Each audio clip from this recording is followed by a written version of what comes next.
السلام علیکم، میں ہوں کامران خان۔ کل شب ایک بار پھر ثابت ہوا کہ آج عمران خان پاکستان کے مقبول ترین سیاستدان ہیں۔ ان کی پی ٹی آئی اس ملک کی مقبول ترین جماعت ہے۔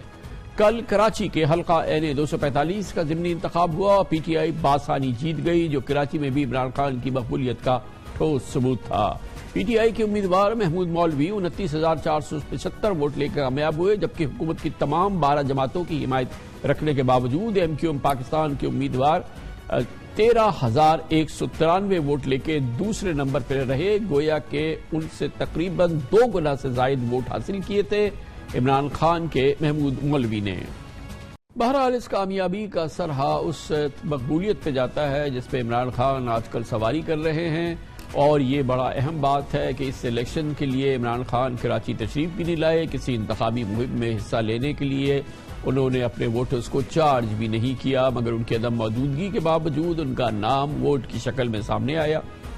یہی صورتحال ہم نے پچھلے ماہ پنجاب میں ہونے والے ضمنی انتخابات میں بھی دیکھی تھی، جس میں پاکستان تحریک انصاف کے حمایتیوں نے ایک بڑی تعداد میں اپنے امیدواروں کو ووٹ دے کر 20 میں سے 15 نشستوں پر کامیابی، گویا 75% نشستوں پر کامیابی حاصل کر لی تھی۔ کل کے انتخاب سے واضح ہو گیا کہ عمران خان کے لیے کراچی کی حمایت مسلمہ ہے۔ کراچی کے عوام تحریک انصاف سے ہی امید ہے ان کو، اور 2018 کے عام انتخابات میں بھی کراچی نے پی ٹی آئی کو قومی اسمبلی میں 14 اور سندھ اسمبلی میں 22 نشستیں دی تھی، اور پی ٹی آئی شہر کی سب سے بڑی جماعت بن کر ابھری تھی۔ مگر پچھلے سال تک پی ٹی آئی کی مقبولیت میں اتنی کمی ہو گئی تھی کہ وہ 249 کی سیٹ ضمنی الیکشن میں ہار گئی تھی اور دوڑ میں 5ویں نمبر پر رہی تھی، مگر اس سال اپریل میں حکومت سے نکالے جانے کے بعد عمران خان کی مقبولیت میں مسلسل اضافہ ہو رہا ہے، اور کل پی ٹی آئی کے امیدوار نے اپنی مخالف تمام پارٹیوں کے مجموعی ووٹوں سے بھی زیادہ ووٹ حاصل کیے، اور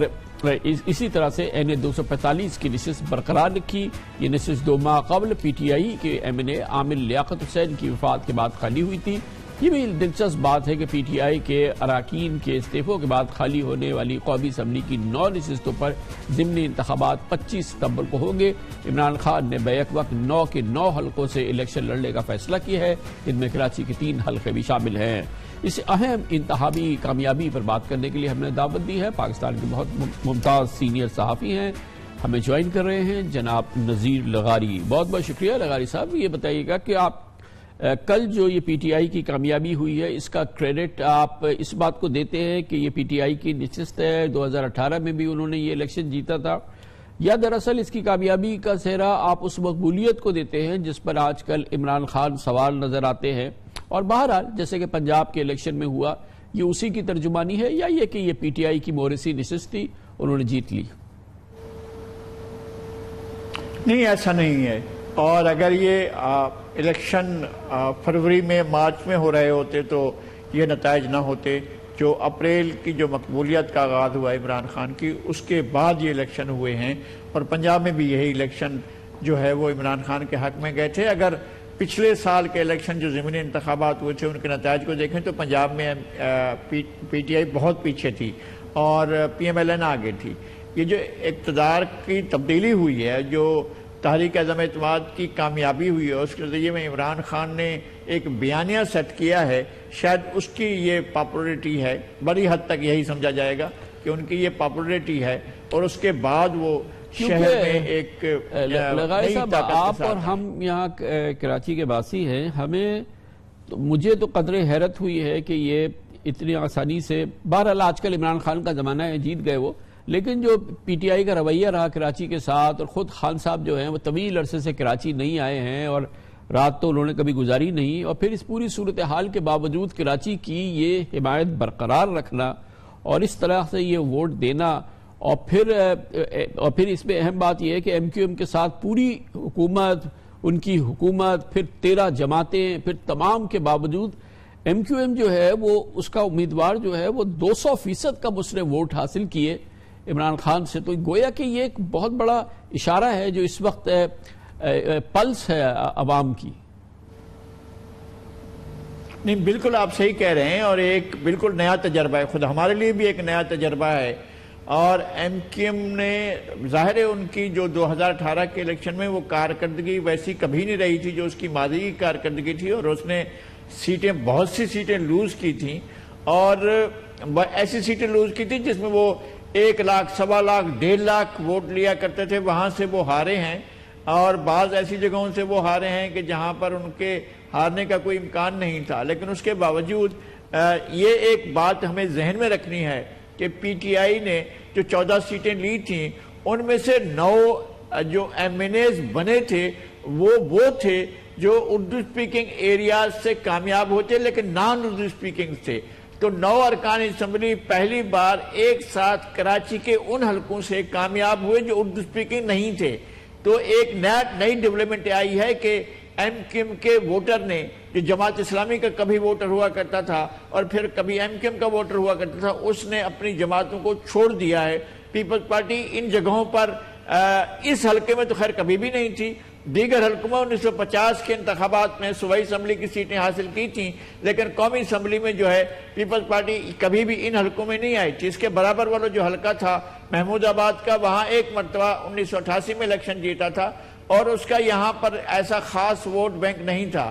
لیکن انہوں نے ریجیکٹ کیا، ووٹرز نے دوسری پارٹیوں کو ریجیکٹ کیا، ایم کیو ایم کو ریجیکٹ کیا، فاروق ستار کی شخصیت کو ریجیکٹ کیا، اور ان کے بارے میں یہ سمجھا جا رہا تھا کہ وہ اچھا خاصا ووٹ لیں گے، لیکن وہ اچھا خاصا ووٹ نہیں لے پائے ہیں، بلکہ تیسرے نمبر پر ہی نہیں ہیں۔ اس کے ساتھ ہی یہ ایک اہم پیش رفت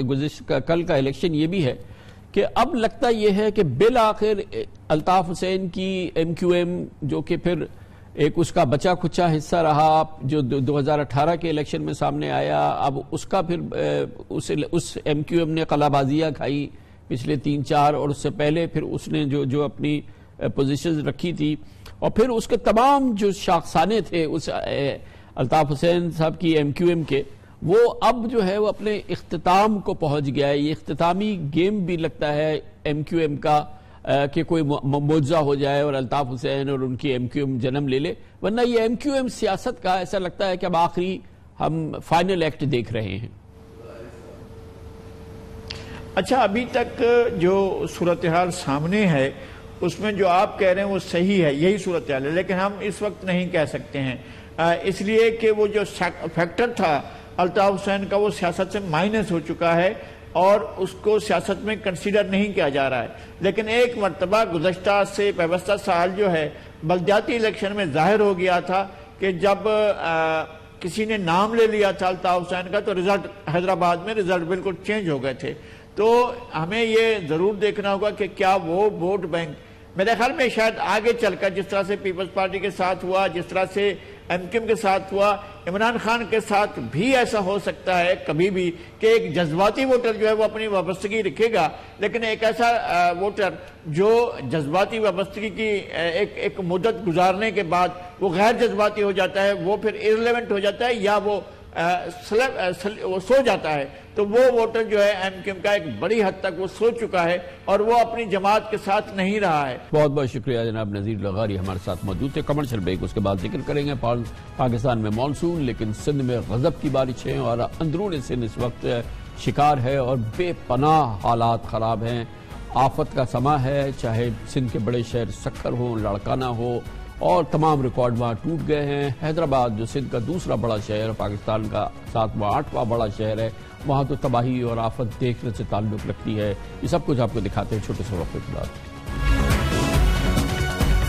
ویلکم بیک۔ پاکستان میں اس سال غیر معمولی بارشوں نے تباہی مچا رکھی ہے۔ بلوچستان، سندھ سے لے کر کے پی، پنجاب اور گلگت بلتستان کے متعدد علاقے سیلابی پانی میں ڈوبے ہوئے ہیں۔ اس بار ملک میں مانسون شدید اور طویل رہا۔ کم واقعات میں زیادہ بارشوں نے سب سے زیادہ بلوچستان اور اس کے بعد صوبہ سندھ کے دیہی اور شہری علاقوں کو شدید متاثر کیا۔ نیشنل ڈیزاسٹر مینجمنٹ اتھارٹی کے مطابق 14 جون سے 18 اگست کے درمیان مجموعی طور پہ 650 اموات ہو چکی ہیں، جبکہ ملک بھر کے 103 اضلاع متاثر ہوئے۔ صوبہ سندھ میں 17 اضلاع سیلاب سے متاثر ہوئے ہیں، 66 بچوں سمیت 141 امواتیں ہوئی ہیں، اموات ہوئی ہیں اور تقریباً 500 افراد زخمی ہو چکے ہیں۔ صوبے میں 5.5 لاکھ افراد بے گھر اور 32,000 سے زائد مکانات تباہ ہو چکے ہیں۔ اس 2100 کلومیٹر طویل سڑکیں اور 45 پل متاثر ہوئے ہیں۔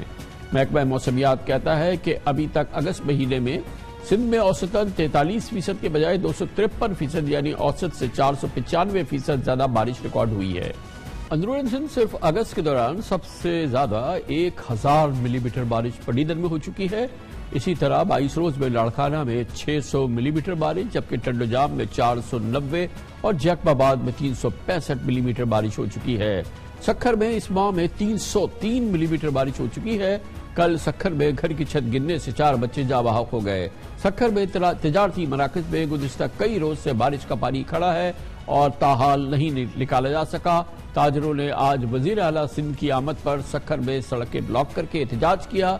جناب مراد علی شاہ کا کہنا تھا کہ کراچی سے کشمور تک کرائسس کی صورتحال ہے. 2010 کی صورتحال سے یہ کہیں زیادہ سنگین ہے. اس وقت جو صورتحال ہے وہ بالکل ایک کرائسس کی سچویشن آ چکی ہے. پورا سندھ افیکٹڈ ہے. آپ کراچی سے لے کے کشمور تک ہم نے تقریباً سب، ایون کراچی کے کچھ ایریاز کو کلائمیٹی افیکٹڈ قرار دے دیا ہے. یہ جو کرائسس ہے یہ کسی بھی حالت میں 2010 2011 12 یا 2020 سے کم نہیں، سے زیادہ ہے اور ہمیں شدید مدد کی ضرورت ہے. وزیر اعلیٰ سندھ عالمی مدد کی درخواست کر رہے تھے سندھ کی صورتحال، بارش کی صورتحال سے نمٹنے کے لیے. اسی کے ساتھ سندھ کے دوسرے بڑے شہر حیدرآباد میں ابھی اس ماہ کے ابھی تک تقریباً 160 ملی میٹر بارش ہو چکی ہے، لیکن کیونکہ نکاسی کا نظام نہیں ہے اس نے بے پناہ تباہی مچائی ہے. پچھلے مہینے 245 ملی میٹر بارش ہوئی تھی. سندھ حکومت کی بد انتظامی اور برسوں سے انفراسٹرکچر پر کوئی کام نہیں ہوا سندھ کے دوسرے بڑے شہر میں. اسی وجہ سے اس وقت حیدرآباد تباہی اور مصیبتوں کی چلتی پھرتی تصویر ہے. سڑکیں برباد ہے، گندگی اور غلاظت کے ڈھیر حیدرآباد شہر میں ہے. نکاسی آب کا نظام تباہ ہے اور جگہ جگہ سندھ کے دوسرے بڑے شہر میں گٹر ابل رہے ہیں. نالے کچرے سے بند ہے. شاہراہوں اور گلی محلوں میں جا بجا پانی کھڑا ہے اور روزمرہ کی زندگی مفلوج ہو چکی ہے. ہم نے سندھ کے دوسرے بڑے شہر حیدرآباد کی صورتحال جاننے کے لیے اپنے نمائندے خصوصی اختیار کھوکر کو وہاں بھیجا، جو آنکھوں دیکھا حال آپ کو اپنی سپورٹ میں دکھاتے ہیں.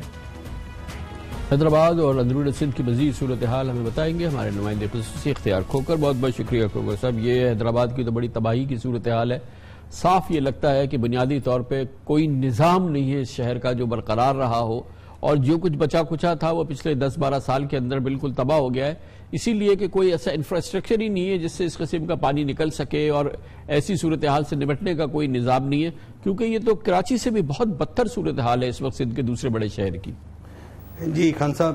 یہ حیدرآباد کی جو صورتحال ہے یہ صرف آج نہیں ہوئی، صرف اس بار نہیں ہوئی. حیدرآباد میں یہ حال ہر بار جب بھی تھوڑی سی بارشات ہوتی ہے 50 ملی میٹر یا 30 ملی میٹر، اس وقت بھی یہ جو علاقے ہیں یہ ڈوب جاتے ہیں.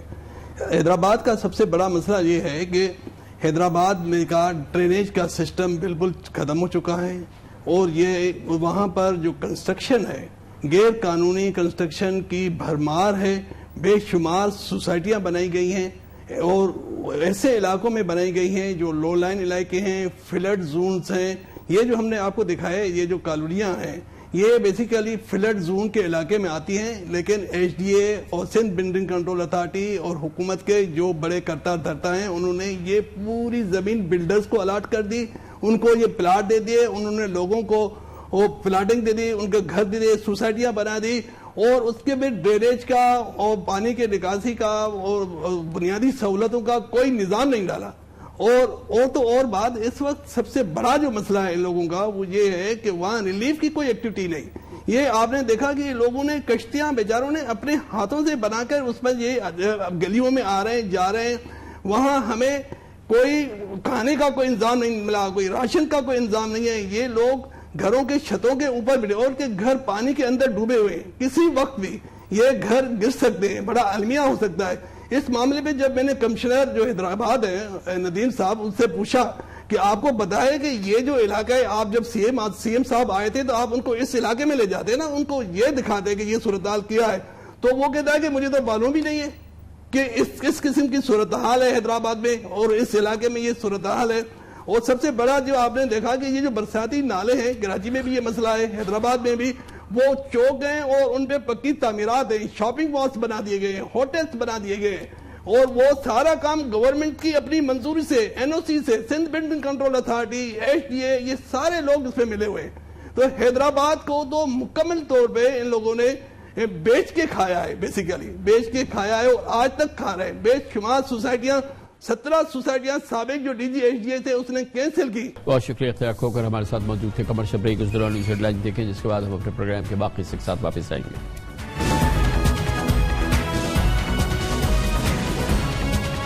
سابق وزیر اعظم اور پی ٹی آئی کے قائد اور بانی عمران خان کے خلاف گھیرا تنگ ہو رہا ہے۔ گزشتہ 24 گھنٹوں میں بہت اہم پیش رفت ہوئی ہے۔ ایک جانب اسلام آباد آئی جی پر تنقید کرنے کے حوالے سے اور گزشتہ عوامی جلسے میں ان کے حوالے سے مختلف جملے کہنے پہ عمران خان کے خلاف اسلام آباد پولیس نے دہشت گردی کا مقدمہ قائم کر دیا ہے۔ اب سے تھوڑی دیر قبل اسلام آباد ہائی کورٹ نے ان کی گزشتہ تقریر کے حوالے سے، جس میں انہوں نے سیشن کورٹ جج جس نے کہ شہباز گل کے حوالے سے جنہوں نے ان کا پولیس ریمانڈ دیا تھا اور اس حوالے سے ان کا فیصلہ آیا تھا، ان پر تنقید، اس فیصلے پہ تنقید، جج صاحبہ پر تنقید، اس پر اسلام آباد ہائی کورٹ نے نوٹس لیا ہے، لارجر بینچ بنا دیا ہے اور اب ان پہ توہین عدالت کا مقدمہ چلے گا۔ گویا ایک جانب ان پر دہشت گردی کا مقدمہ قائم ہوا ہے گزشتہ 24 گھنٹوں میں، اور دوسری جانب اسلام آباد ہائی کورٹ نے کہا ہے کہ وہ عمران خان کے خلاف توہین عدالت کا مقدمہ چلائے گی۔ سابق وزیر اعظم عمران خان کی دہشت گردی کے مقدمے میں تو 3 روزہ حفاظتی راہداری ضمانت آج منظور ہو گئی تھی اور اسلام آباد پولیس کو انہیں 25 اگست تک گرفتار کرنے سے روکا گیا تھا۔ جسٹس محسن اختر کیانی اور جسٹس بابر ستار نے عمران خان کو 3 روز میں ٹرائل کورٹ یعنی انسداد دہشت گردی کی عدالت سے رجوع کرنے کا حکم دیا تھا۔ آج ایک جانب 2 رکنی بینچ سے عمران خان کو حفاظتی ضمانت ملی، جبکہ آج ہی اسلام آباد ہائی کورٹ کے تمام ججز نے، جیسے میں نے آپ کو بتایا، مشاورت کی اور اس مشاورت سے عمران خان کے خلاف توہین عدالت کا نوٹس جاری ہو گیا ہے۔ خاتون سیشن جج زیبا چودھری کو مبینہ دھمکی پر توہین عدالت کی کل اسلام آباد ہائی کورٹ کا لارجر بینچ سماعت کرے گا۔ بینچ میں جسٹس محسن اختر کیانی، جسٹس میاں گل حسن اورنگزیب اور جسٹس بابر ستار شامل ہوں گے۔ دراصل عمران خان پر دہشت گردی اور توہین عدالت کے کیسز میں پرسوں احتجاجی ریلی میں اعلیٰ پولیس حکام اور جج صاحبہ کو لتاڑنے کا شاخسانہ ہے، جس میں انہوں نے شہباز گل پر مبینہ تشدد اور ان کے جسمانی ریمانڈ پر آئی جی اسلام آباد اکبر ناصر خان اور خاتون جج کے خلاف ایکشن لینے کی تنبیہ کی تھی۔ ان دھمکیوں پر کل، جیسے میں نے آپ کو بتایا، انسداد دہشت گردی ایکٹ کے تحت یعنی کہ دہشت گردی کا مقدمہ درج ہوا، جبکہ دہرانے پر پرسوں ہی ٹی وی چینلز پر عمران خان کی تقاریر لائیو نشر کرنے پر بھی پابندی لگا دی گئی تھی۔ آج اسلام آباد میں ایک تقریب سے خطاب میں عمران خان نے کہا کہ افسران کے غلط کام کرنے پر قانونی کارروائی کا کہا تھا تو دن میں تو مجھ پر دہشت گردی کا مقدمہ بن گیا ہے۔ انہوں نے بتایا کہ ان پر 16 مقدمات اور ایک دہشت گردی کا پرچہ درج ہے۔ کل راولپنڈی میں جلسے سے خطاب میں عمران خان کا کہنا تھا کہ وہ جیل جانے سے نہیں ڈرتے، لیکن چاروں صوبوں کی واحد وفاقی جماعت پی ٹی آئی کو دیوار سے لگایا گیا تو نقصان ملک کا ہوگا۔ مجھے پتا پلان کیا بنا ہوا ہے، جو مسٹر وائے آیا مجھے پتا وہ کیا پلان بنا کے آیا کہ میڈیا کو دباؤ، آواز بند کرو، ان کو ڈراؤ دھمکاؤ، شہباز گل کو مثال بناؤ، عمران خان کو جیل میں ڈال دو۔ عمران خان کو جیل سے کوئی فرق نہیں پڑے گا، جو کرنا کرو، جو کرنا کرو۔ میں اپنی قوم کے سامنے ساری قوم کو اکٹھا کروں گا، اور اگر یہ جو ڈسکوالیفائی کر رہے جی فنڈنگ کیس یا فلانا کیس، جو بھی آپ کریں گے آپ اپنی قوم کو نقصان پہنچائیں گے، کیونکہ سب سے بڑی پاکستان میں اس وقت نیشنل لیول پہ فیڈرل پارٹی تحریک ایک ہی ہے، تحریک انصاف۔ یہ ملک کو اکٹھا رکھ سکتی ہے، کبھی فوج اکیلا ملک کو اکٹھا نہیں رکھ سکتی، نہیں تو اس پاکستان کو اکٹھا رکھ سکتے۔ پولیٹیکل پارٹی جو سارے ملک میں انسانوں کو اکٹھا کرتی ہے وہ ملک کو مضبوط رکھتی ہے۔ اس پارٹی کو کمزور کرنے کا مطلب پاکستان کو کمزور کرنا ہے۔ عمران خان کے خلاف دہشت گردی کے مقدموں کی خبروں کو آج عالمی میڈیا میں بہت شہ سرخیوں سے شائع کیا گیا ہے۔ دنیا بھر کے اخبارات، ٹیلی ویژن چینلز اور دنیا بھر کے میڈیا میں اس کو فرنٹ پیج پر جگہ مل رہی ہے۔ یہ دنیا کی پاکستان کے حوالے سے بلکہ اس خطے کے حوالے سے آج کی سب سے بڑی خبر ہے۔ دنیا بھر میں پی ٹی آئی کے کروڑوں حامیوں نے سوشل میڈیا میں ہلچل مچا دی ہے۔ پچھلے 24 گھنٹوں سے ٹویٹر ٹاپ پر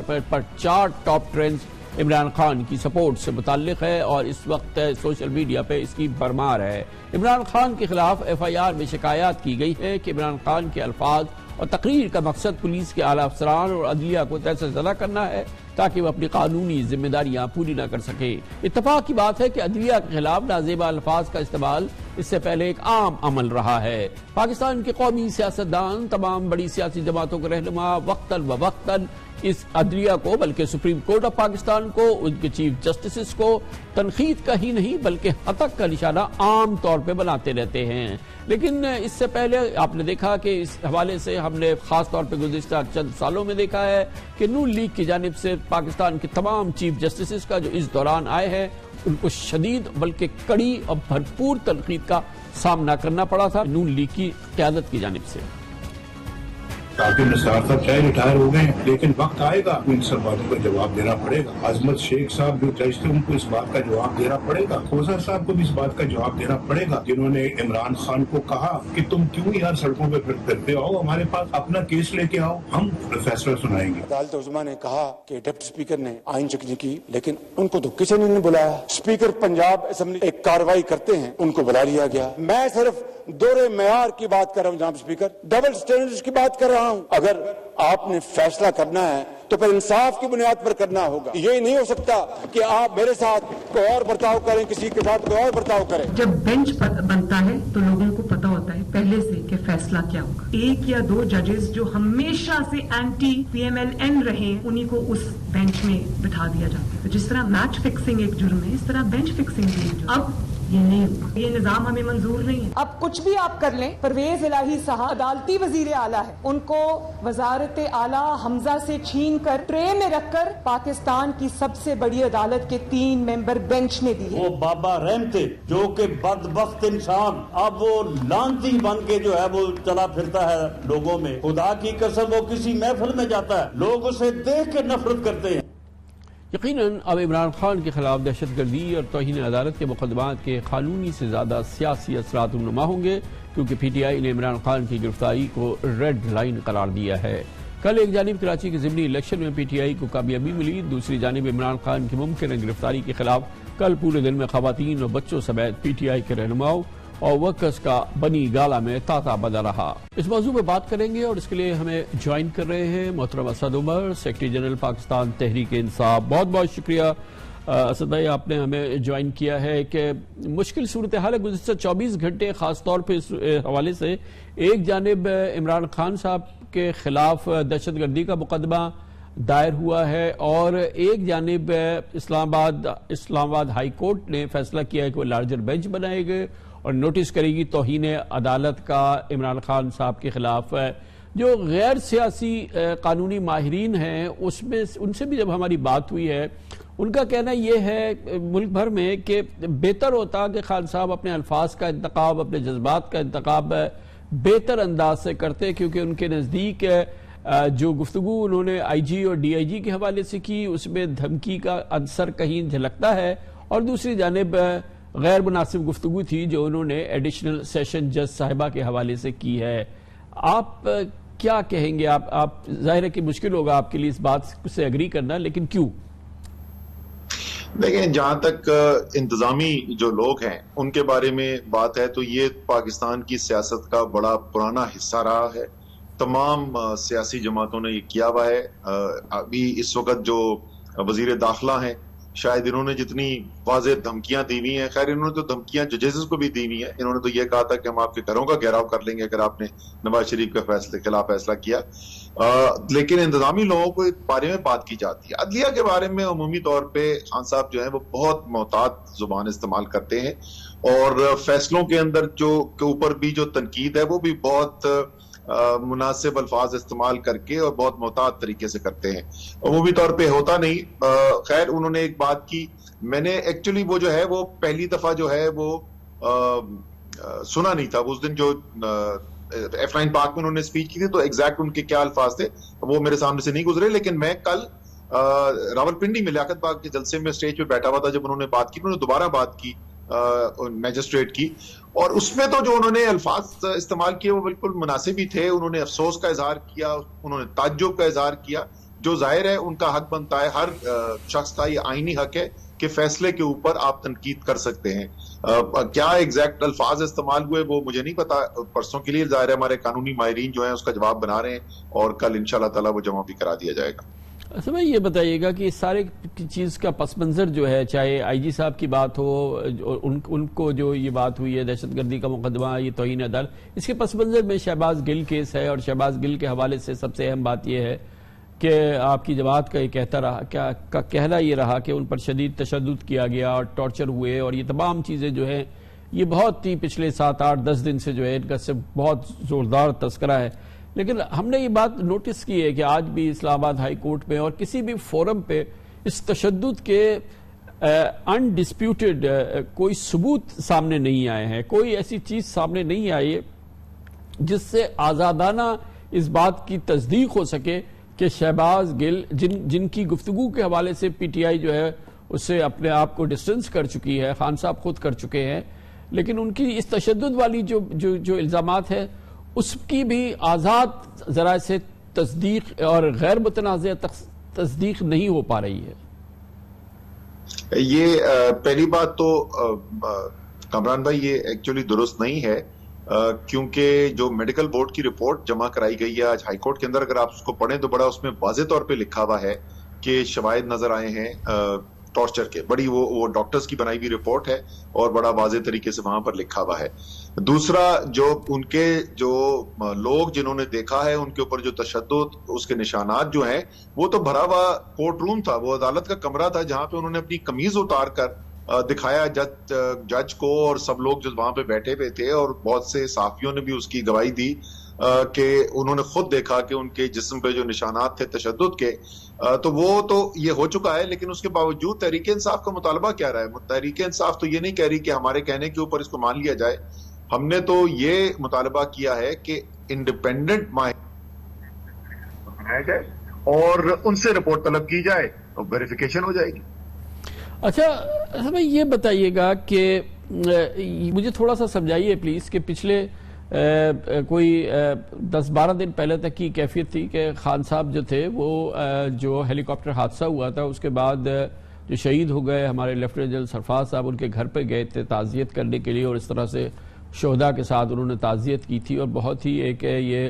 اس کا ایک بڑا اچھا یہ جیسچر تھا، اور اسی حوالے سے ایک صورتحال میں کچھ بہتری نظر آ رہی تھی. لیکن پھر اس کے بعد ہم نے دیکھا کہ شہباز گل صاحب کا بیان آیا، اور آج اس کے نتیجے میں، اور جیسے کہ آپ نے بالکل بجا فرمایا کہ عدالتوں کے معاملے میں بلکہ فوج کے معاملے میں بھی خان صاحب کی گفتگو میں ایک محتاط ضرور وہ رہتے ہیں، اور بڑا محتاط رویہ رہا ہے ان کا اوور آل. لیکن آج جو صورتحال بگڑی ہے پچھلے 10-12 دن کے دوران، اب ایسی صورتحال ہے کہ اس وقت پی ٹی آئی ایک عوامی مقبولیت تو ظاہر ہے اس کی بڑھ رہی ہے اور اس کے بار بار ثبوت آ رہے، لیکن ایک چومکھی جنگ لڑ رہی ہے اس پہ ساتھ. ایک جانب سیاسی جو اس کے حریف ہے ان کے ساتھ تو اس کی جنگ چلی رہی ہے، 12 جماعتی اتحاد ہے اس کے ساتھ آپ کی ایک جنگ چل رہی ہے. اس کے بعد یہ جو اس پورے معاملے میں شہباز گل معاملے میں پھر ہیلی کاپٹر حادثہ، پھر اس کے بعد یہ تمام صورتحال ہوئی، بظاہر ایسا لگتا ہے کہ جو تعلقات اسٹیبلشمنٹ کے ساتھ کچھ بہتری کی جانب چلے تھے وہ پھر کشیدہ ہوئے ہیں. اب یہ عدالتوں کے ساتھ بھی معاملات کشیدہ ہو گئے ہیں، ایک چومکھی کی سی کیفیت شروع ہو گئی ہے جدوجہد کی اور معاف کیجیے گا جنگ کی. تو یہ اس کی منطق ہماری سمجھ میں نہیں آ رہی کہ یہ اپنے ہاتھ سے چیزیں نکل رہی ہیں، کیونکہ حالات میں اوور آل ان حوالے سے کچھ حوالوں سے بہتری نظر آ رہی تھی. کنفائنڈ ہے کہ بھئی سیاسی جدوجہد ہے، الیکشن چاہتے ہیں، تمام ہے جو اپوزیشن ہے پی ٹی آئی کی اس کے ساتھ جدوجہد ہے، مگر یہ اداروں کے ساتھ جو کشمکش کا ماحول ایک بار پھر تھوڑا گرما گیا ہے، اس پر آپ کو تشویش ہے؟ نہیں، اس کو اگر آپ ایک ایک دیکھ لیجئے تو عدالت کے ساتھ تو جو ہے میرے خیال میں کوئی بھی ایسی ہماری صورتحال نہیں ہے. ایک سٹیٹمنٹ ہے جس کے اوپر وہ ظاہر ہے اس وقت ماحول ایسا بنا ہوا ہے کہ ایک نیا پیمانہ استعمال کیا جا رہا ہے تحریک انصاف کے لیے، عمران خان کے لیے. یہ تمام جو باتیں کی گئی ہیں ان سب کے ایویڈنس موجود ہیں، سوشل میڈیا بھرا پڑا ہے، ٹیلی ویژن چینلز دکھا رہے ہیں کہ پی ڈی ایم کے جو لیڈرز ہیں اور صف اول کے جو لیڈرز ہیں وہ کیا کیا الفاظ استعمال کرتے رہے ہیں، کیسی زبان استعمال کرتے رہے ہیں ان اداروں کے بارے میں، جو ظاہر ہے اس کا کچھ اس قسم کی کوئی بات نہیں کی گئی تحریک انصاف کی طرف سے. لیکن عدالتوں کے اندر پچھلے 3-4 ماہ کے اندر بہت سارے ہمارے کیس گئے ہیں. کچھ ایسے کیس ہوئے ہیں جہاں پہ فیصلہ جو ہے وہ ہمارے وقت حق میں نہیں آیا. کئی کیس ایسے ہوئے ہیں جہاں فیصلے عدالتوں میں ہمارے حق کے اندر آئے ہیں. تو عدالت کے ساتھ تو میرے خیال میں کوئی بھی ایسا ہماری اس وقت صورتحال نہیں ہے کہ ہماری کوئی وہاں پر کوئی جنگ چل رہی ہو یا ایسی کوئی کشیدگی ہو. جہاں تک باقی اداروں کی بات کر رہے ہیں, فوج کی بات کر رہے ہیں, دیکھیں جو وہ کیمپین تھی ہیلی کاپٹر سانحے کے بعد, جنرل سرفراز اور دوسرے ان کے ساتھیوں کی شہادت کے بعد, وہ تو ایک مینوفیکچرڈ, ایک بنائی ہوئی ایک کیمپین بنائی گئی. ایک کوئی لڑکا جس کے کوئی 50 فالوور تھے, ایک کے کسی کے 20 فالوور تھے, انہوں نے ایسی ٹویٹس کی جو بالکل غلط ٹویٹ تھیں, ان کو نہیں کرنے چاہیے تھے. ان کو لے کر کچھ صحافیوں نے جن کے لاکھوں فالوور تھے, اور پھر سیاست دانوں نے اس کیمپین کو اتنا بڑا بنایا, پھر اس کے اندر باہر والے کود پڑے اور پوری ایک سازش کرنے کی کوشش کی گئی یہ دکھانے کے لیے کہ تحریک انصاف جو ہے وہ فوج کے کوئی خلاف ہو گئی ہے. پہلی بات تو جنرل سرفراز کا میں بتا دوں کہ عمران خان بھی اور میں بھی دونوں ہم جو ہے وہ بے تحاشا عزت کرتے تھے, اور ہمارے خیال میں جن آفیسرز کے ساتھ ہم نے کام کیا ان میں بہترین صف اول کے آفیسرز میں سے ایک تھے. اللہ تعالیٰ ان کے درجات بلند کرے. لیکن مجموعی طور پہ میں بار بار یہ کہتا ہوں کامران بھائی, آپ آرمی ریکروٹمنٹ بیلٹ اٹھا کے دیکھ لیں, چکوال جیلم سے شروع ہوتی ہے اور وہ سوابی نوشہرہ مردان تک جاتی ہے, اور وہاں پر دیکھیں الیکشن کے ریزلٹ کیا ہیں. تو تحریک انصاف کے تو گھر میں فوج بیٹھی ہوئی ہے, بھائی, بیٹا, والد, کزنز. تو ہمارے تو تحریک انصاف کو اور فوج کو کے جو روابط ہیں وہ تو گھر کے بنیاد کے اوپر ہیں. تو سوال مجھے یہ بتائیے گا کہ آپ خالص سے اہم ذمہ دار ہیں ان روابط کو بہتر سے بہتر بنانے کے لیے اور تحفظات کو رفع کرنے کے لیے, اور جو اس میں اختلافی نوعیت کے معاملات ہیں ان کو رفع کرنے کے لیے, اور قوم کے لیے اور ملک کے لیے اور پھر اداروں کو مضبوط بنانے کے لیے اس سلسلے میں پی ٹی آئی اپنی جانب سے کیا کر رہی ہے؟ مطلب کیا ایسے میجرز ہیں یا ایسے ایکشنز ہیں یا ایسی چیزیں ہیں جو آپ کی جانب سے ہو رہی ہوں, جماعت کی جانب سے ہو رہی ہوں, کہ ان چیزوں کو کسی صورت سے رفع کر کے حالات بالکل نارمل ہونے چاہیے جیسے کہ ایک سب سے بڑی جماعت کے سب سے کلیدی قومی ادارے کے ساتھ ہونے چاہیے؟ دیکھیں اس کے اندر تو اس وقت تو اگر آپ پچھلے 2-3 ہفتے دیکھیں, میں آپ کو ذرا واپس لے جاؤں 17 جولائی کے الیکشن کے بعد. 17 جولائی کے الیکشن کے بعد جو پہلے 2 ہفتے گزرے, تو مجھ سے تو میڈیا والے سب ٹیلی ویژن پہ سوال یہ پوچھتے تھے کہ آپ نے اپنی تحریک انصاف میں اپنی آواز اتنی دھیمی کیوں کر لی ہے, اور لگتا ہے کہ اب آپ مطمئن ہو گئے, بس اب آپ پنجاب میں حکومت کریں گے, آپ کا تو الیکشن میں بھی انٹرسٹ نہیں ہے. اور اس کے باوجود پہلے وہ کیمپین چلائی گئی ہیلی کاپٹر سانحے کے بارے میں, اور پھر وہ اپنے شہباز گل کے بیان کے بعد جو ہے وہ تمام جو چیزیں اس کے بعد آئیں. تو معذرت کے ساتھ کو تحریک انصاف کی طرف سے تو کوئی بھی جو ہے اس کے اندر نہیں کی گئی, لیکن اس کے باوجود بالکل آپ صحیح کہہ رہے ہیں کہ پاکستان کی سب سے بڑی سیاسی قوت, اور جو الحمدللہ اس وقت عمران خان کی عوام کے اندر مقبولیت ہے, یہ شاذ و نادر کبھی پاکستان کی تاریخ میں کسی لیڈر کو ملی ہو عوام کے اندر. تو اتنی بڑی عوامی طاقت اور پاکستان کا ایک اہم ترین ادارہ, ایک سب سے منظم ادارہ, اس کے درمیان کسی قسم کی خلیج جو ہے وہ ملک کی بہتری میں نہیں ہے, وہ تحریک انصاف نہیں, وہ ملک کی بہتری کے اندر نہیں ہے. اور اس لیے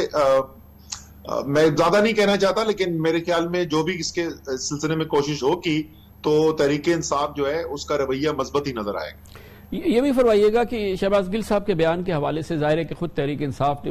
اس کے چند جو حصے تھے اس سے لاتعلقی کا اظہار کیا ہے, اور انتہائی معترضہ ہیں. خان صاحب خود کہہ چکے ہیں, سینٹ کے فلور پہ کہا جا چکا ہے. کوئی اندرونی تحقیقات کی آپ نے کہ اتنا بہت طوفان کھڑا ہوا, یہ گل صاحب نے یہ بات کی کہاں سے تھی, کہاں اس کی جڑ ہے؟ کوئی اس میں آپ نے کوئی انٹرنل آپ کیا تو کوئی کام تو ہوا ہوگا نا اسد بھائی؟ دیکھیں آپ شہباز گل کا بھی وہ بیان پڑھے, وہ بیان بائی دی وے بڑی جس کو انگریزی میں کہتا ہے آئرونک بات ہے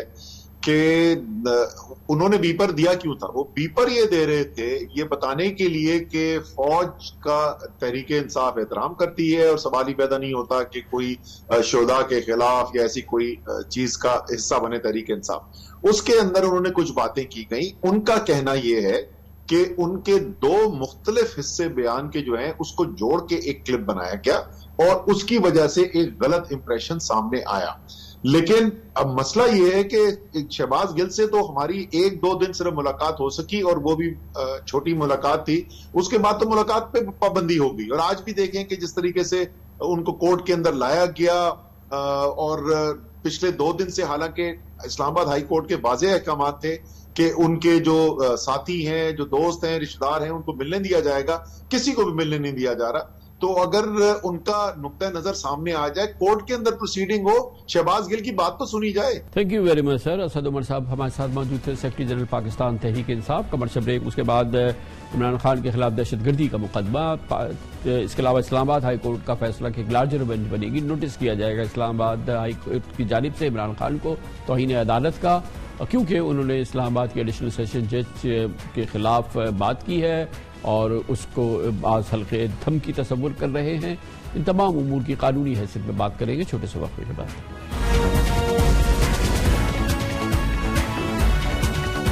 عمران خان کے خلاف گھیرا تنگ ہوتا نظر آیا ہے. ایک جانب آئی جی اسلام آباد کے خلاف دھمکی دینے پہ، مبینہ دھمکی دینے پہ اسلام آباد پولیس ان کے خلاف دہشت گردی کا مقدمہ درج کر چکی ہے. دوسری جانب اسلام آباد ہائی کورٹ کا کہنا یہ ہے کہ وہ نوٹس کر رہی ہے توہین عدالت کا عمران خان کے خلاف. ان پر توہین عدالت کا مقدمہ چلے گا سیشن کورٹ کی جج صاحبہ کو دھمکی دینے پر اور اس کے حوالے سے ان کی توہین اور تضحیک کرنے پر. یہ تمام معاملات کتنے سنگین ہیں اور اس کے کیا قانونی اثرات ہو سکتے ہیں، ان تمام پہ بات کرنے کے لیے ہم نے دعوت دی ہے ممتاز سینئر قانون دان، سابق اٹارنی جنرل بھی رہے ہیں اور ماشاءاللہ جج بھی رہے ہیں لاہور ہائی کورٹ کے، محترم شاہ خاور ہمارے ساتھ موجود ہیں. بہت بہت شکریہ شاہ خاور صاحب. ویسے تو پاکستان میں پرچہ درج ہونا، مقدمات کی گفتگو ہونا، اس کا آغاز ہونا کوئی بہت ہی ایک سنگین عمل نہیں سمجھا جاتا، خاص طور پہ جب یہ عمل سیاستدانوں کے حوالے سے ہو. لیکن پچھلے 24 گھنٹے میں بڑی اہم ڈیولپمنٹس ہوئی ہیں. سابق وزیر اعظم عمران خان کے حوالے سے ایک جانب ان کے خلاف دہشت گردی کا مقدمہ درج ہو گیا ہے جو پوری دنیا کی ایک بہت بڑی خبر ہے. دوسری جانب تھوڑی دیر پہلے اسلام آباد ہائی کورٹ نے کہا ہے کہ ان کے خلاف توہین عدالت کی کارروائی ہوگی کیونکہ انہوں نے جج صاحبہ سیشن کورٹ کی جج صاحبہ کے حوالے سے بڑی گفتگو کی ہے. ہم پاکستانی تھوڑے سے اس معاملے میں کوئی بے حس سے ہو گئے ہیں کیونکہ ہمارے یہاں یہ تو محترمہ معزز جج ہیں سیشن کورٹ کی ہے، مگر یہاں چیف جسٹس آف پاکستان کے حوالے سے چاہے موجودہ ہوں، چاہے گزشتہ ہوں، چاہے اس سے پہلے کے ہوں، چاہے اس سے پہلے کے ہوں، جس طرح کی ہم گفتگو سنتے رہے ہیں اور سیاستدانوں کی جانب سے ان پر جس قسم کی ان کی ہرزہ سرائی یا ان کی ہزیمت یا ان کی توہین جو ہوتی ہے یہ ایک معمول سا عمل ہے. تو سیشن کورٹ کی جج صاحبہ کے حوالے سے اس عمل پر یہ کارروائی ہو رہی ہے. پھر ظاہر ہے کہ ان پر دہشت گردی کا مقدمہ بھی لگ گیا ہے کہ وہ پولیس والوں پہ انہوں نے تنقید کی ہے. بہرحال یہ کتنی سنگین صورتحال ہے عمران خان کی سیاسی پریزنس کے حوالے سے اور ظاہر ہے کہ اس وقت وہ اتنے مقبول رہنما ہیں ان کی جماعت کے حوالے سے. دیکھیں خان صاحب یہ بڑا ایک پیچیدہ سا کوشچن ہے. دیکھیں جیسے بھی آپ نے بتایا کہ اعلیٰ عدلیہ کے جج صاحبان کو نام لے کر بھی ان پہ تنقید ہوتی رہی اس سے پہلے، اور ایک دفعہ نہیں کافی زیادہ مرتبہ ہوئی، اور یہ عام جلسوں میں، پریس کانفرنسز میں، فلور آف دی ہاؤس کے اوپر یہ بالکل ایک فیشن رہا ہے. لیکن ابھی دیکھنا یہ ہے کہ اب یہ اسلام آباد ہائی کورٹ نے کیوں از خود جو ہے یہ نوٹس لیا، توہین عدالت کا جو ہے وہ انہوں نے بینچ کانسٹیٹیوٹ کیا. اس میں میں یہ سمجھتا ہوں کہ جو ہائی کورٹس اور سپریم کورٹس ہیں وہ توہین عدالت کی اکثر جو توہین ہوتی بھی ہے، ان پہ تنقید ہوتی بھی ہے، تو وہ اب اس پہ جو ہے جوڈیشل ریسٹرینٹ کا مظاہرہ کرتے ہیں، وہ اگنور کرتے ہیں اور وہ اس کے باوجود اپنا دل بڑا کرتے ہیں اور ان کو چیزوں کو زیادہ نہیں سیریسلی لیتے. اور اگر کوئی ایسی کارروائی کر بھی لیں تو وہ پھر ان کو اگر دوسری طرف سے جو الیجڈ کنٹیمنر ہوتا ہے وہ اگر اس پہ اپالوجی کر دے انکنڈیشنل انکوالیفائڈ، اس کو پھر تھوڑی سی وارننگ دے کے اس کو نوٹسز ڈسچارج بھی کر سکتے ہیں اور کرتے بھی رہے ہیں. یہاں پہ سچویشن یہ ہے کہ جو ڈسٹرکٹ جوڈیشری ہوتی ہے یہ عام کیسز ڈیل کر رہی ہوتی ہے اور میجسٹریٹس اور اس کے اوپر ایڈیشنل سیشن ججز یہ ٹرائل کورٹس ہیں. اور اگر ٹرائل کورٹس کے کسی فیصلے کے خلاف کوئی کسی کو اختلاف ہے تو اس کے جو ہے آگے رائٹ آف اپیل موجود ہے، وہ سیشن کورٹ ہے میجسٹریٹ کے فیصلے کے خلاف اور سیشن کورٹ کے فیصلے کے خلاف ہائی کورٹس موجود ہیں، وہاں پہ آپ اس پہ اپیل کر سکتے ہیں، اس کو درست کروا سکتے ہیں، سپریم کورٹ تک جا سکتے ہیں. لیکن چونکہ وہ فیلڈ میں کام کر رہے ہوتے ہیں، اب جس تناظر میں خان صاحب میں سمجھتا ہوں کہ وہ سابق وزیر اعظم ہیں، وہ ملک کے ایک پاپولر لیڈر ہیں، اور ان کی گفتگو اور ان کی جو بات ہے اس کا ان کے فالوورز اثر لیتے ہیں، تو ان کو جس طریقے سے جیسے انہوں نے مخاطب کیا آئی جی کو بھی اور ڈی آئی جی کو بھی، اور نام لے کے خاتون ایڈیشنل سیشن جج کا، تو اس میں ایک سینس آف انسیکیورٹی ضرور لوور جوڈیشری میں، ڈسٹرکٹ جوڈیشری میں جاتی ہے، اور میں سمجھتا ہوں کہ اسی کا مداوع کرنے کے لیے کہ وہ ڈی مورلائز نہ ہو، تو اس پہ ہائی کورٹ، اسلام آباد ہائی کورٹ کے جج صاحبان نے یہ از خود نوٹس جو ہے تو انہیں عدالت کا لیا۔ اب اس پہ کیا ہونا چاہیے؟ میں کہتا ہوں کہ پہلے بھی جنہوں نے تنقید کی وہ بھی غلط تھی، یہ بھی میں نہیں مناسب سمجھتا کہ اس طریقے سے ان کا نام لے کے یہ ایک تاثر قائم کیا جائے کہ انہوں نے نہ صرف غلط کام کیا ہے بلکہ ان کا ایک نیگیٹو امیج اپنے سپورٹرز میں وہ جو ہے وہ کرنے کے برابر ہے۔ اب اس کا کیا ہونا چاہیے؟ اب میں یہ سمجھتا ہوں کہ خان صاحب جو ہیں وہ ابھی انہوں نے پالیٹکس کرنی ہے، وہ بڑے پاپولر لیڈر ہیں، توہین عدالت میں جو ایک ہی بات ہوتی ہے، جو ڈیفنس ہوتا ہے، وہ ہوتا ہے معذرت کر لینا، اپنے الفاظ واپس لے لینا، ریمورس شو کرنا۔ تو میں یہ سمجھتا ہوں کہ خان صاحب کو اگر انہوں نے نوٹس کیا ہے تو وہ اپنے فرسٹ اویلیبل اپرچونٹی میں اس پر ندامت کا اظہار کریں۔ شاہ صاحب یہ آپ نے بجا فرمایا، اور بالکل آپ نے صحیح فرمایا کہ ویسے بھی اگر آپ کی بات سے کسی کی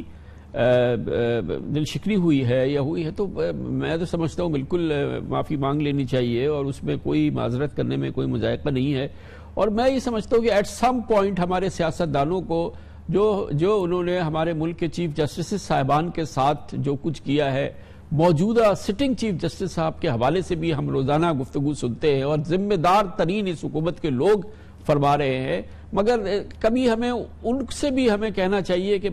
بس کریں جی، آپ بھی یہ چیف جسٹس صاحبان ہیں، اور عدالت کے فیصلے دونوں فریقین کو تو خوش نہیں کر سکتے، ایک ہی فریق کو خوش کر پائیں گے، تو وہ مسئلہ ہے۔ اچھا، دوسرا معاملہ شاہ صاحب، جو یہ تھوڑا سا پوری دنیا اس پہ ہل گئی ہے کہ خان صاحب کی جو تقریر تھی اور آئی جی ڈی آئی جی کے حوالے سے انہوں نے بڑی شاید نہ کرنی چاہیے تھی، مگر بہرحال ایک بڑا متنازع معاملہ ہے، انہوں نے آئی جی ڈی آئی جی کے حوالے سے جو گفتگو کی، مگر دہشت گردی کا مقدمہ بن گیا ان پر، اور یہ دہشت گردی کا کیس بنے گا، اور انہوں نے دہشت گردی کر دی ہے، یہ اس کی ذرا قانونی اہمیت بتائیے۔ دیکھیں، میں سمجھتا ہوں کہ خان صاحب کی جو کل کی سپیچ تھی وہ تنقید سے ذرا آگے کی بات تھی، وہ صرف تنقید نہیں تھی، اس میں ایک تضحیق کا ایلیمنٹ اور کسی حد تک آپ کہہ سکتے ہیں کہ دھمکی کا ایلیمنٹ بھی شامل تھا، جو کہ قانون کی نظر میں سمجھتا ہوں کہ ایک جرم ہے، لیکن اس کا جرم کیا جو ہے وہ 780A اینٹی ٹیررزم ایکٹ جو ہے وہ اس پہ اطلاق ہوتا ہے یا نہیں ہوتا، یا جو سیکشن امپوز کی لگائی گئی ہے اس پہ 780A کی، وہ بیسیکلی ڈیفینیشن ہے سیکشن 6M کی، کہ کسی بھی سرکاری افسر یا سرکاری جو ہے انسٹیٹیوشنز کے خلاف اس طرح کی نفرت پھیلانا یا ان کے خلاف ایسی بات کرنا کہ جس سے معاشرے میں یا اس محکمے میں خوف و ہراس اور بے چینی پیدا ہو، اس کو لے کے انہوں نے اس پہ 780A بنایا۔ میں سمجھتا ہوں کہ اتنی جلد بازی سے کام نہیں کرنا چاہیے تھا، اس پہ باقاعدہ قانونی رائے لی جاتی کہ اگر اس میں وہ مناسب سمجھتے ہیں کہ کوئی کوگنیزیبل اوفینس بنتا ہے تو اس پہ سوچ بچار کر کے کہ آئدر ان کے اوپر جو ہے یہ 780A لگنا چاہیے یا نہیں لگنا چاہیے، اور یقیناً جیسے کہ پی ٹی آئی نے کہا ہے کہ وہ اس کو چیلنج کرنے بھی جا رہے ہیں، لیکن پھر بھی وہ معاملہ عدلیہ کے پاس جائے گا۔ آپ دیکھیں کہ آج بھی عدلیہ نے کیا کیا، اگر ان کے ذہن میں ایسی کوئی بات ہوتی تو آج جو ایکٹنگ چیف جسٹس اسلام آباد ہائی کورٹ نے ایک عمران خان صاحب کی بھی ایک پٹیشن پری اریسٹ کے اوپر جو ہے انہوں نے 2 رکنی بینچ آج ہی تشکیل دیا، اور اس 2 رکنی بینچ نے انپریسیڈنٹڈلی، اس کی نظیر نہیں ملتی کہ ملزم خود موجود ہو اور ان کو حفاظتی ضمانت دے دی جائے، وہ بھی ایک ہی شہر میں۔ اسلام آباد ہائی کورٹ نے حفاظتی ضمانت دی، 1 کلومیٹر دور جو ہے وہ انسداد دہشت گردی کی ضمانت ہے، پھر بھی انہوں نے راہداری جو ہے ریمانڈ دیا۔ میں سمجھتا ہوں کہ یہ اداروں کی بڑائی ہوتی ہے کہ وہ ان چیزوں کو پرسنلی نہیں لیتے، لیکن ہم سب شہریوں کا، لیڈران کا، تمام جو ذمہ داران ہیں ان کا یہ فرض بنتا ہے کہ وہ اداروں کا احترام کریں۔ بہت بہت شکریہ محترم شاہ خاور ہمارے ساتھ موجود تھے۔ کمرشل بریک، اور اس کے بعد ہم ذکر کریں گے ملک میں ایک بار پھر انتہائی افسوسناک صورتحال ہے، اظہار رائے پر کریک ڈاؤن ہو رہا ہے، میڈیا کی آزادی پر کریک ڈاؤن ہو رہا ہے. ایک بار پھر نون لیگ کی حکومت ہے اور نون لیگ کی حکومتوں میں اس سے پہلے بھی ایسا ہوتا رہا ہے. اس دفعہ تو پیپلز پارٹی بھی ساتھ ہے اور بدترین کریک ڈاؤن ہے.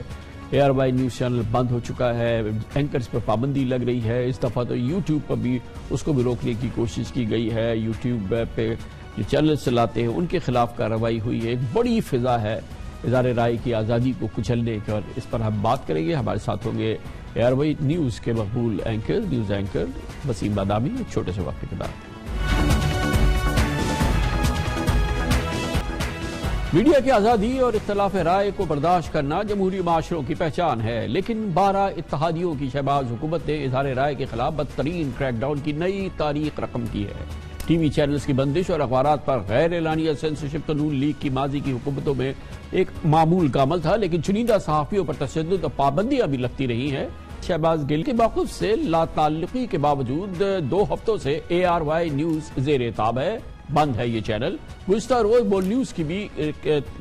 جو نشریات تھیں ان کیبل سے غائب ہو گئی، مگر اس بار شہباز حکومت نے عمران خان کی تقریر روکنے کے لیے یوٹیوب تک بند کیا. یہ ایک سب سے غیر معمولی عمل ہے جو پہلی بار پاکستان میں اس قوت اور شدت سے دیکھنے میں آیا. عمران خان کی تقاریر ٹی وی پر لائیو نشر کرنے کی پیبرا پہلے ہی پابندی لگا چکی ہے، اور اس میں ایک تعجب کی بات تو یہ بھی ہے کہ عمران خان کے بیانیے پر تبصرہ کرنے والے اینکرز اور یوٹیوبرز پر بھی شہباز حکومت ہٹ لسٹ پر ہیں اور ان کے خلاف زبردست کارروائیاں ہو رہی ہیں. پچھلے ماہ دنیا نیوز سے وابستہ سینئر تجزیہ کار ایاز امیر پر حملہ کیا گیا. ایاز امیر نے واقعے سے ایک دن پہلے PTI کے سیمینار سے خطاب کیا تھا. اس کے بعد عمران ریاض خان کو ڈرامائی انداز میں گرفتار کیا گیا. نیوز اینکر ارشد شریف، ثابت شاکر اور سمیع ابراہیم پر مقدمات درج ہیں، جبکہ کل رات گئے کراچی سے جمیل فاروقی کو گرفتار کیا گیا. افسوس سے کہنا پڑ رہا ہے کہ شہباز حکومت میں بھی میڈیا اور صحافیوں کے ساتھ ہی وہی سلوک ہو رہا ہے جو ماضی میں نواز حکومت کا وتیرہ رہا. اپریل 2014 میں کراچی ایئرپورٹ کے قریب گھات لگائے ملزمان نے سینئر صحافی حامد میر پر قاتلانہ حملہ کیا تھا. حامد میر کو 3 گولیاں لگی، تاہم خوش قسمتی سے اللہ تعالیٰ نے ان کی جان بچائی. نواز دور حکومت میں اس واقعے کے بعد جیو نیوز کی نشریات کئی ماہ بند رہی تھی. اس سے قبل مئی 1999 میں نون لیگ کے دوسرے دور حکومت میں سینئر صحافی نجم سیٹھی کو گھر میں گھس کر حراست میں لیا گیا تھا. نون لیگی حکومت میں ان کی بھارتی را سے روابط کا الزام لگا تھا. اس سے قبل نواز حکومت میں ہی جنگ گروپ پر نیوز پرنٹ کے حوالے سے پابندیاں لگی تھیں، اور ایسا وقت بھی آیا تھا جب روزنامہ جنگ سے 30 صفحات کے بجائے صرف 4 صفحات کے یا 6 صفحوں کے ضمیمے شائع ہوتے تھے.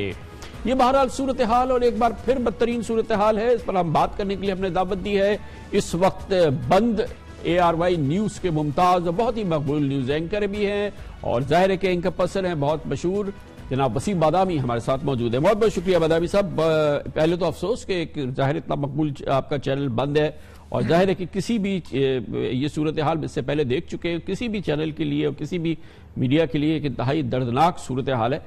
اس وقت کیا آپ لوگوں کی اوور آل آرگنائزیشن کی کیا صورتحال ہے؟ ہمیں معلوم ہے کہ آپ یوٹیوب پہ رن کرنے کی کوشش کر رہے ہیں، مگر اوور آل کیسے اندرونی حالات کیا ہے آرگنائزیشن کے؟ بسم اللہ الرحمن الرحیم. سب سے پہلے سر آپ کا شکریہ، آپ نے ہمیشہ کی طرح بڑے پن کا ثبوت دیتے ہوئے، حالانکہ ظاہر ہے کمپٹیشن ہے لیکن سارے چینلز کاش یہی روش اختیار کریں بشمول ہمارے کہ ایک دوسرے کو کانٹینٹ کے معاملے میں مات دے، لیکن ایسی کسی چیز کو ایز این اپارچونٹی استعمال نہ کریں مخالف چینل کو گرانے کے لیے. چینل کا ماحول to be fair to be honest ظاہر ہے سب ہمت تو پکڑے ہوئے ہیں، لیکن جو ایک 4000 فیملیز ایٹ اسٹیک ہیں، 4000 لوگوں پر، چونکہ ایک نیٹ ورک ہے تو بہت سارے امپلائیز کی بڑی تعداد ہے، پریشان ہیں، ڈی مورلائز ہیں، انسرٹینٹی ہے، نہیں معلوم کہ اب آگے کیا معاملہ ہے. تو اور ظاہر اس میں سے ایک بڑی تعداد تو ایسی ہے کہ جو کہ براہ راست کانٹینٹ اور اس سے تو لنکڈ بھی نہیں ہے، تو ان کو تو مطلب سمجھ نہیں آ رہا کہ مطلب یہ بھی ہو سکتا ہے آج کل کے دور میں 21ویں صدی دور میں. مجھے یہ بتائیے کہ خوف و ہراس کی بھی کیفیت ہوگی، کیونکہ اس میں ہم ابھی مینشن نہیں کر پائے، معاف کیجیے گا، عماد یوسف جو آپ کے نیوز ڈائریکٹر ہیں ان کو گرفتار بھی کیا گیا، ان کے خلاف مقدمہ بھی قائم ہے آئی گیس. تو اس سے تو صورتحال سے خوف و ہراس بھی پیدا ہو جاتا ہے کہ نہ صرف یہ ہے آپ کے کئی ساتھی جو ہیں وہ ملک سے باہر جا چکے ہیں، آپ کی مینجمنٹ بھی آئی بلیو کافی لوگ جو ہیں وہ ملک سے باہر ہے. یہ تو ایک بڑی تتر بتر والی صورتحال ہے آرگنائزیشن کے لیے. یہ ٹھیک کہہ رہے ہیں، بہت سارے انڈیویجولز ہیں، بڑی تعداد ہے جو کہ اپنے آپ کو ولنریبل تصور کر رہی ہے، اور کیونکہ جس طریقے سے چیزوں کو عملی جامہ پہنایا گیا ہے، مثلا عماد یوسف جس منصب پر ہے آپ یہ ایکسپیکٹ نہیں کرتے ان سے کہ وہ راتوں رات ملک سے بھاگ جائے گا یا اس کے خلاف مقدمے کا اندراج ہوگا تو آپ کے ہاتھ نہیں آئے گا, تو آپ ان کو بلا کر جو بھی قانونی کارروائی تھی وہ کر سکتے تھے. وی آل نو کہ جب آپ رات کو 3 بجے کسی کے گھر کا دروازہ توڑ کے اس کے بیڈ روم میں گھس کے اس کی جوان بیٹی کے سامنے, وائف کے سامنے اس کو اٹھاتے ہیں, تو آپ نے اصل اٹھانا تو ایک سیکنڈری مقصد ہوتا ہے, اصل آپ نے ایک میسج دینا ہوتا ہے کہ دیکھو ہم یہاں تک آ گئے تو پھر کسی کے ساتھ بھی خود بھی کر سکتے ہیں. وہ میسج دیا گیا ہے. تو یہ بات ٹھیک ہے کہ سب ولنریبل بھی اپنے آپ کو تصور کر رہے ہیں اور ایک عجیب و غریب صورتحال میں. اگین آئی وڈ سے اس کا مطلب قطعی طور پہ میں نہیں کہہ رہا کہ ہم یا کوئی بھی ابو لا ہے, آف کورس ناٹ. یہ بھی ہو سکتا ہے کہ آپ کو طریقہ کار پر اعتراض ہو, کچھ جائز ناجائز بھی ڈیبیٹ ہو سکتی ہے, لیکن اس انداز سے جب آپ چیزوں کو ایگزیکیوٹ کرتے ہیں تو آپ میسج ایک ہی دیتے ہیں کہ بھائی قانون بالادست نہیں ہے, کچھ اور ہے جو قانون سے بھی زیادہ بالادست ہے, قانون زیر دست ہے, جو جب بھی چاہتا ہے جس قانون کو اپنے مخالف پر استعمال کر لیتا ہے. کل وہ جیو پہ استعمال ہوا, آج ایئر وے پہ استعمال ہو رہا ہے. کیا کیفیت ہے؟ آپ لوگ اس کو یوٹیوب پہ چینل کو رن کر رہے ہیں اور ظاہر ہے کہ ذمہ داران جو ہیں وہ ہراساں فیل کر رہے ہیں, اس کے باوجود معمول کی نشریات, معمول کی پروگرامنگ تقریباً معمول کی ہے, اور جو آپ کے چینلز, آپ کے جو مین اینکرز ہیں ارشد شریف وغیرہ, یہ تو نہیں ہے, تو ان کے تو پروگرام نہیں ہو رہے ہیں. جی ہاں, ظاہر ہے جو اس وقت ملک میں نہیں ہیں, ارشد بھائی ہیں, اور باقی تو ہم نے اپنے طور پر یہ ہم سوچ ہی نہیں رہے کہ ہم اس وقت ٹیلی ویژن میں نہیں دیکھے جا رہے. ہم تو بالکل, مثلا کل کراچی میں الیکشن تھا, آگے بلدیاتی الیکشن آ رہے ہیں, ہم ساری کی ساری پریپریشن ویسے ہی کر رہے ہیں, تو تاکہ ہمارا ذرا مورائل جو ہے وہ اس طریقے سے برقرار رہے. تو ہم نشریات تو اپنی معمول کے طور پہ ویسے ہی چلائے ہوئے ہیں, لیکن ظاہر سی بات ہے کہ فرق تو ہے. وسیم مدامی صاحب یہ بتائیے گا, آپ کو طویل عرصہ ہو گیا, ابھی آپ ماشاءاللہ نیوز بہت عمدہ نیوز شو بھی کرتے ہیں, تو کرنٹ افیئرز نیوز سے آپ کا بڑا, حالانکہ آپ تو بڑے ملٹی فیسٹڈ اینکر ہے, لیکن یہ بتائیے کہ کہاں کہاں آپ کو احساس ہوتا ہے کہ بہرحال ہم آزادی اظہار رائے ہے, جو چاہے ہم کریں جیسے بھی چاہیں, لیکن بہرحال قیود اور کچھ ذمہ داریاں تو ہیں نا, جو ذمہ داریوں کی پابندی بھی ہونا ضروری ہے. اور ہم, غلط بات ہوگی اگر ہم کہیں کہ ہم بالکل ذمہ دار ہیں اور بالکل صحیح طریقے سے کام کر رہے ہیں. ہم حدود کو پار کرتے ہیں, قیود کو پار کرتے ہیں. دنیا کے ہر معاشرے میں, ہر میڈیا میں کسی نہ قسم کی لکھی یا بے لکھی اس قسم کی چیزیں ہوتی ہیں. آپ کو لگتا ہے کہ جب آپ ہائنڈ سائٹ میں دیکھتے ہیں کہ بعض چیزوں کو بہتر طریقے سے مینج کیا جا سکتا تھا, یا کچھ جو ہے معاملات جو ہیں وہ اس طریقے سے نہیں ہوئے جیسے کہ ہونے چاہیے تھے, جیسے کہ آپ کرتے ہیں, کاشف عباسی کرتے ہیں, بہت عمدہ شو کرتے ہیں, اور باقی لوگ بھی کرتے ہیں. میرا یہ کہنے کا مطلب نہیں کہ باقی نہیں کرتے, لیکن آپ کو لگتا ہے کہ ہائنڈ سائٹ میں کچھ چیزیں بہتر طریقے سے بھی ہو سکتی تھی؟ نہیں, میں بالکل, چونکہ جب ہم ایک کرسی پہ بیٹھ کے جب ہم یہ اپنا رائٹ سمجھتے ہیں کہ ہم ہر ادارے کو بتائیں یا ہر سیاستدان کو بتائیں کہ اس نے یہ ٹھیک اور یہ غلط کیا, تو یہ بہت ہی دوغلی بات ہوگی کہ میں کہوں کہ جناب میرے فیلڈ میں تو سب کچھ اچھا ہے, باقی سب غلط ہیں. میں بالکل سمجھتا ہوں, میں تو یہاں I will go to the extent of seeing کہ صحافت صرف اس وقت خطرے میں نہیں پڑتی جب آپ میرا یا جیو یا کوئی چینل بند کر دیتے ہیں. صحافی یا صحافت وہی خطرے میں پڑتی ہے جب میں اپنے شو میں بیٹھ کے کسی اور صحافی کو غداری کا سرٹیفکیٹ دے رہا ہوں, کسی اور کو میں گستاخ بنا رہا ہوں, کسی اور کو میں کچھ کر رہا ہوں. تو یہ بہت ساری چیزیں ہیں جو کہ ہم سب کو اپنی بہرحال کورس کریکشن کرنے کی ضرورت ہے. کانٹینٹ کے حوالے سے آپ مات دیں, پرفارمنس کے حوالے سے آپ مات دیں, لیکن کل تک جب دوسرے خیال کے صحافی زیر عتاب تھے تب اس طرف کے صحافی نہ صرف یہ کہ مسرور تو تھے